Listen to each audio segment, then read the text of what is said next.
Every time a new running shoe is released that leans into super trainer territory, we never know exactly what we are going to get. But with the Mizuno Neo Vista, what we get is smooth.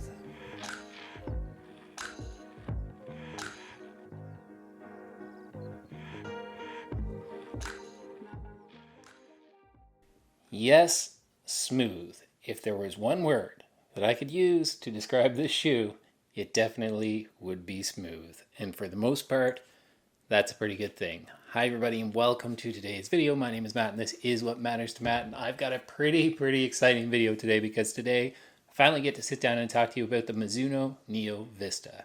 Now, to get a disclosure out of the way right off the bat, this was a shoe that Mizuno sent me for the purpose of review. However, they're not going to get a chance to see this video before you do here on YouTube. Now, when Mizuno told me that they were going to send me this shoe, I got pretty excited because Mizuno over the last couple of years have shown that they are not afraid to take some risk when it comes to their shoe design. So, of course, we're going to go through the upper, the midsole, and the outsole, and ultimately I'm going to tell you whether I think this shoe is worth your hard-earned cash. But I'm also going to talk a little bit about how I've been using this shoe so far and where do I think it would fit into my shoe rotation. All right, so there is a lot to talk about with this upper, but let's start with just how high this comes up around the ankle here. Now, there's not a lot of structure and it's really soft. And there's no padding kind of around the inside of this ankle, so I didn't have any issues whatsoever. But if you're somebody who wears no-show socks or you're somebody who has some sensitivity around the ankle, it might be something that you want to consider before picking up the Neo Vista, but I don't think it's going to be a problem. The other thing I want to mention is that it is a booty construction. You've got the integrated tongue here and a nice pull tab on the back, and that really did make it easy to slide your foot into the shoe. I know sometimes when we see those booty constructions that you feel like it's going to be hard to get your foot into the shoe. That has not been a problem for me at all. Also, once you do get your foot into this shoe, it fits really nice, and the lockdown is really nice. I barely had to tie this shoe at all, and I think because there's not a whole lot of structure and you've got that knit material, that it's going to conform to a number of different foot types. But if you are somebody who has a little bit of a wider foot, again, this is a shoe that you might want to try on before you actually go and make that purchase, because it does feel like it might run just slightly narrow in the midfoot, but I think most of that comes down to just the way this hugs the foot, and I think from what I've seen is that most foot types find this very comfortable. Also, I should say that I am a men's size 13 and this did fit true to size, where I had just the expected amount of length at the end, where I had just a thumb's width. We should probably just touch on the lace system for just a sec. Now, they've just run a cord system up through the sides of the shoe and looped the laces through that cord. Now, up here at the top, just the way that they've got this with the integrated tongue, there's really no way to do a heel lock or a runner's knot just because you can't get the laces inside and back out again to create that. The other thing I'll mention is right up here on the top of the tongue, there's a nice bit of rubber to prevent any sort of lace bite, because that's where you end up tying the shoe. And I know I talked about how there wasn't a whole lot of structure to this upper, and that continues back here in the heel because there's really nothing back here at all. It's really quite flimsy. But what that whole thing creates is just how this forms to your foot. It really does disappear. It's like the upper doesn't even exist when you're running in this shoe.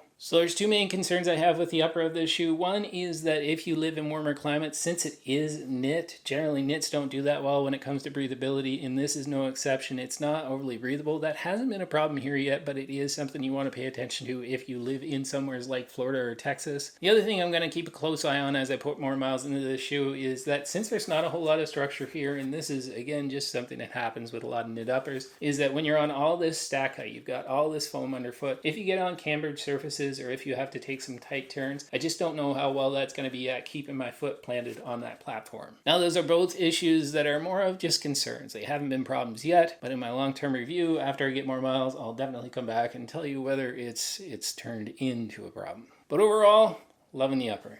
Now we get to talk about where all the magic happens, and I know I probably say that in every single video when we get to the midsole, but it is definitely the case in this shoe, and I think probably when the designer sat down and talked about how they were going to build a shoe or what they wanted to get out of this, that word smooth is the best way to describe the ride of this midsole. Now we've got 44.5 millimeters in the heel, 36.5 millimeters in the forefoot for an 8 millimeter drop, so if you're looking for a shoe, if you're looking for some ground feel, this is definitely not the shoe for you. Mizuno is using a new foam here, and I think it's a supercritical EVA. I'll put it up here on the screen if I've got that wrong, but there are two layers of this foam, and it's Mizuno's Energy Next foam, and it is incredibly soft. Sandwiched in between those two layers of foam is a fiberglass reinforced nylon plate that you can see through this giant window, probably one of the biggest windows that you'll find on the bottom of any running shoe. And lastly, to add to that smoothness, Mizuno is using their Smooth Speed Assist. Now, it's certainly not as aggressive as something like the Wave Rebellion Pro 2, but you can definitely feel it when you first get into this shoe, when you first put it on and you just try to walk around in it. You can feel that everything is designed to make you roll forward. Whether you're a heel striker, midfoot, or forefoot striker, you just have this smooth sensation regardless of where you actually land in the shoe, rolling forward. I know I mentioned that this is a really soft midsole material, and you'd think with all that stack height and that giant gap that we have in the middle of the shoe that would create quite a bit of instability, but it is a pretty wide platform, and just with that Smooth Speed Assist and just the way everything seems to be rolling you forward, I really haven't had any stability issues, so I feel like this is definitely a neutral shoe. Now, that fiberglass reinforced nylon plate I don't think is there to create a whole lot of snap or pop in this shoe. It's really there to kind of tame that midsole material, because even though it is soft, it does have quite a bit of energy return and you are able to pick up the pace. Lastly, let's talk about the outsole for just a second. And Mizuno has put quite a bit of rubber on the bottom of this shoe, and there is no exposed midsole. Now, there is that exposed nylon plate, and there is a lot of exposed nylon plate, but it's so deep into that midsole, I don't think you're going to have to worry about that. This is primarily a road shoe. I did take it for a test on a decent amount of trail the other day just to see if I could beat that up a little bit, and it held up really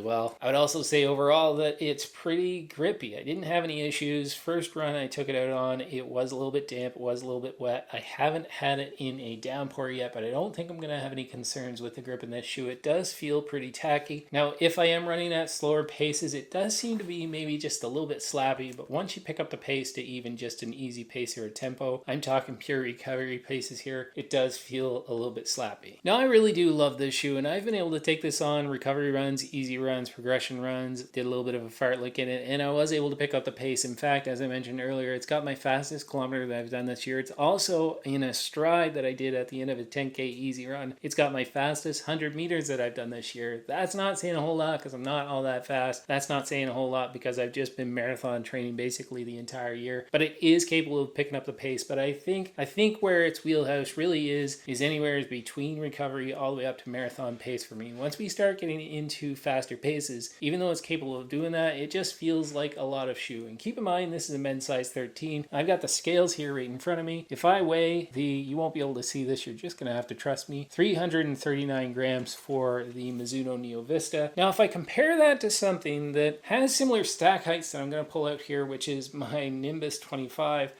we've got, I think it's 42 millimeters maybe in the heel of this and 44 and a half in this one. But the Nimbus 25, you're looking at, it's quite a bit more. It is 368. You've got a knit upper here and you've got a lot of stack height. But the difference between these two is this becomes an absolute recovery shoe. There's not a whole lot of energy return like you get in this Super Trainer with the plate. This is definitely a recovery shoe, but it doesn't feel like a speed shoe for me. If I'm going anything more than marathon pace or maybe an up tempo or maybe threshold, you're really starting to push the limits. And the reason why I say that is I'll bring out the Endorphin Speed 3, which honestly is a pretty good trainer for me that I was able to take for a number of different paces, and the Endorphin Speed 3, which is not an incredibly light shoe, that is coming in at 268 grams. So you're talking quite a bit lighter than the Mizuno Neo Vista. And you're also talking that it just feels lighter on foot, feels a little bit more nimble. Now, in terms of taking it up to that marathon pace and maybe even an up-tempo run, maybe even getting close to threshold, I almost enjoy them about the same. Even though this is lighter and more nimble, this is smoother, and this is able to lock into those paces and just cruise you along. So I think this is going to be really good for long runs with some marathon pace. I've got a new marathon training block that I just started this week, and this is definitely going to fit into that rotation quite well. It is a very fun shoe to run in. I am very happy to have this, and I am going to log a whole lot more miles, and I am going to bring you a more long-term review on this shoe over the next couple of months. Guys, my name is Matt, and this has been What Matters to Matt, and ultimately, what matters to me most is my family. I'll see you in the next video. Step 1, wake up early, gonna rise with the sun. Step 2, get some food in you. Step 3, think real hard about what you wanna be. Step 4, everybody just do your thing. Wake up, today's gonna be a good day. Wake up, Today's gonna be a good day. Wake up, today's gonna be